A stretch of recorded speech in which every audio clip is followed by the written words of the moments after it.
All right, today we're tackling a really challenging idea about love. It comes from the 19th century philosopher Søren Kierkegaard, and honestly, it turns everything we think we know about love on its head. He's going to ask us to see love not as this passive feeling that just happens to us, but as something we do, an active, deliberate work we actually choose.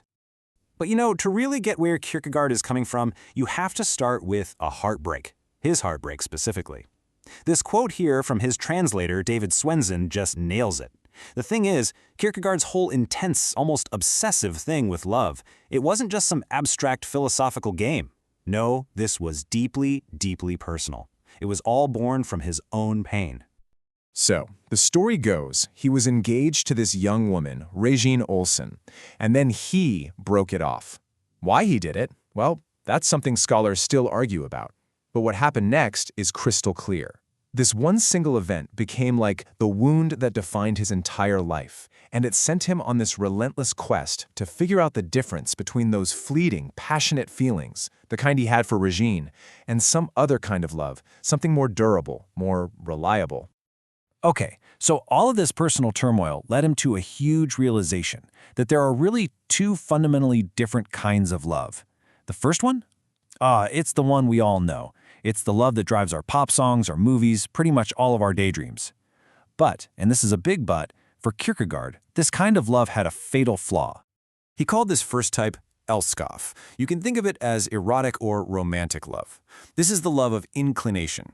Basically, what comes naturally to us. It's that huge, powerful, spontaneous feeling of attraction and desire. And look, it's exciting, it's beautiful, but in Kierkegaard's eyes, it's also dangerously incomplete.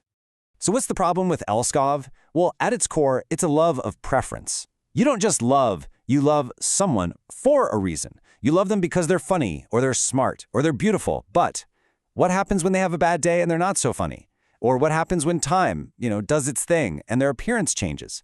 See, this love is conditional. It's built on a foundation that can and probably will shift at any moment. And this is the question that absolutely haunted Kierkegaard. If love is just a feeling, just an inclination, what happens when the feeling disappears? Poof, gone. Does the love just end?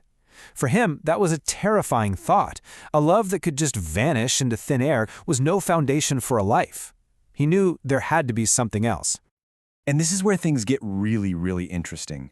This leads us to his most profound idea, which he lays out in his book, Works of Love. He offers up a radical solution, a totally different kind of love, one that isn't grounded in the unpredictable whims of the human heart, but in the solid certainty of a command. He calls this second type karrielihood. This is Christian love, sometimes called agape, or as he puts it, neighbor love. And its source is a million miles away from romantic passion. Get this. This love isn't an emotion you feel, it's a duty you perform. It's all based on the command, thou shalt love. You don't sit around waiting to feel love for your neighbor. You are commanded to act lovingly toward them, period. End of story. And right there, that's the absolute heart of his argument. For Kierkegaard, real love, true love, isn't something you just fall into. It's something you build. It's a work. It's an act. It's a task. It's a choice you have to make over and over and over again, especially on the days when those spontaneous, warm and fuzzy feelings just aren't there. So let's just break this down, right? The contrast is stark. Elskov, erotic love, is all spontaneous feeling. Kärlighet, neighbor love, is a conscious act. Erotic love is laser-focused on one special preferred person. Neighbor love, that applies to literally anyone you meet. One comes from human desire, the other from a divine command. And here's Kierkegaard's big point. While most of our relationships might start with that erotic love, for them to actually last, to endure, they have to be built using the tools of neighbor love.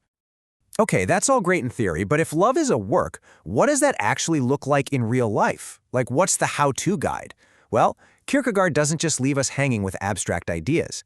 He gives us a pretty practical framework for how this kind of love actually works. So he breaks it down into 3 key steps. First, this love has to be grounded. Now, for Kierkegaard, who is a devout Christian, that meant being grounded in God's unending love. But even if you're not religious, you can think of it as being grounded in some kind of deep ethical commitment that's bigger than your own fleeting feelings. Second, its main job is to build up. The whole point of a loving act is to help the other person grow, to help them flourish. And third, this love remains hidden. You do it for its own sake, not to get a pat on the back or a bunch of praise. It's supposed to be truly selfless. Now, I know what you might be thinking. This all sounds kinda cold, right? A little impersonal? Replacing spontaneous passion with duty doesn't exactly scream romance. But Kierkegaard's goal wasn't to kill romance, far from it. He was trying to give love something it desperately, desperately needs: permanence. And here's the ultimate payoff, the big so what. A love that's based only on feelings, well, it's gonna die when the feelings die. It's that simple. But a love that's based on a willed commitment, on a duty to act in a loving way, that can survive almost anything. By thinking of love as a work, Kierkegaard is basically trying to make it bulletproof. He's making it eternal, totally independent of our fickle, ever-changing moods. And that is why this matters so much. This kind of love is resilient. It's got the strength to power through arguments, through sickness, and through that simple, quiet fading of passion that, let's be honest, can happen over the years. Because it's a choice, an act of your will, it becomes a force that you control instead of just a feeling that controls you. Which leaves us with this final, really powerful thought to chew on. Kierkegaard forces us to ask ourselves a deeply uncomfortable but maybe essential question about our own lives and our own relationships.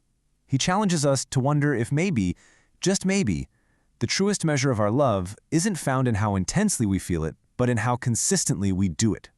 So, what do you think? Is the greatest love not what you feel, but what you do?